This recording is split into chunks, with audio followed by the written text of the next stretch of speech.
My name is Cassandra Williams, and I am one of the top 4 finalists for the Veterinary Science Proficiency Award area.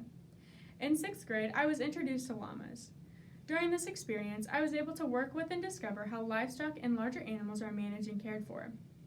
This sparked my interest into becoming a veterinarian. I was able to feed, monitor, and manage my animals' health. From 4-H shows, I was able to get into contact with the local veterinarian. I got a job there starting my freshman year of high school. In this clinic, we worked mostly with small animals. Working at this veterinary clinic greatly broadened my insights into the veterinary world. However, it wasn't until this past year that I truly solidified my interest in veterinary sciences into a passion. I now own 2 llamas, one of which had an unexpected pregnancy, which led to a premature birth, resulting in the baby llama, also called a cria, being born 3 weeks early. By the time I realized that the dam had given birth, the baby was in distress and was not able to stand or nurse. It is critical that a cria receives enough colostrum within 4 to 6 hours after birth to ensure that the antibodies and nutrients are absorbed through all compartments of their stomach. Unfortunately, by the time we were able to get the cria and dam into a stable environment, it was an estimated 8 hours after birth. As a result, the cria's health declined drastically. We quickly realized that the specialized care was needed, and we transported the dam and cria to Purdue University's large animal hospital. While there, it was discovered that the cria was septic.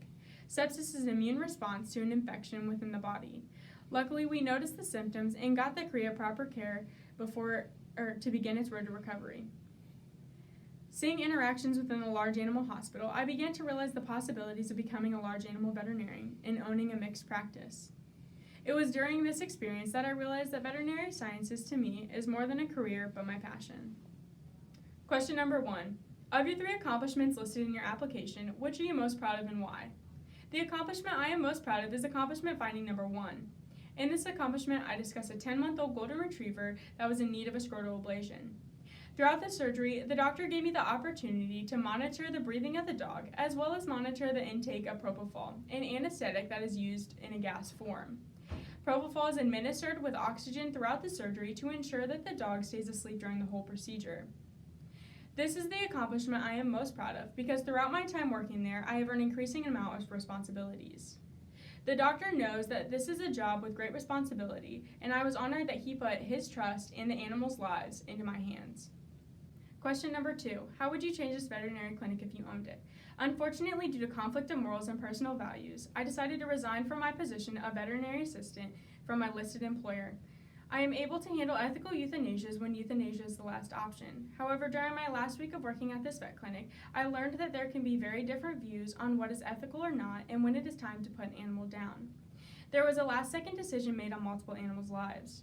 If I owned this veterinary clinic, I would put more effort into the animals and always save euthanasia for the last option, unless it is absolutely necessary. I believe that euthanasia is for the suffering and ill animals. If an animal is perfectly healthy but does not have a home, I will always be able to do more for that animal than result in euthanasia. I will have team meetings weekly to have open conversations with my employees about animal ethics and morals. I will discuss upcoming cases and the appointments that we will be seeing throughout the week. As a clinic, we will always consider euthanasia when it is the last option for an animal. Question number 3.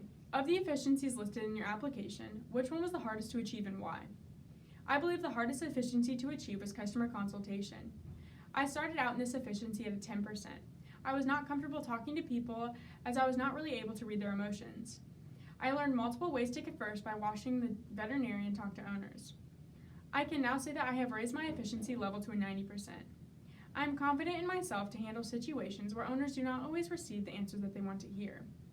This is challenging because if we receive a less than desirable diagnosis, delivering this news to the owner can be heartbreaking. I have to cater my level of sensitivity or direct response in relation to what is best for that particular owner. For example, an owner may be very matter-of-fact about the situation at hand, or, on the other hand, some owners prefer a more comforting and emotionally sensitive response.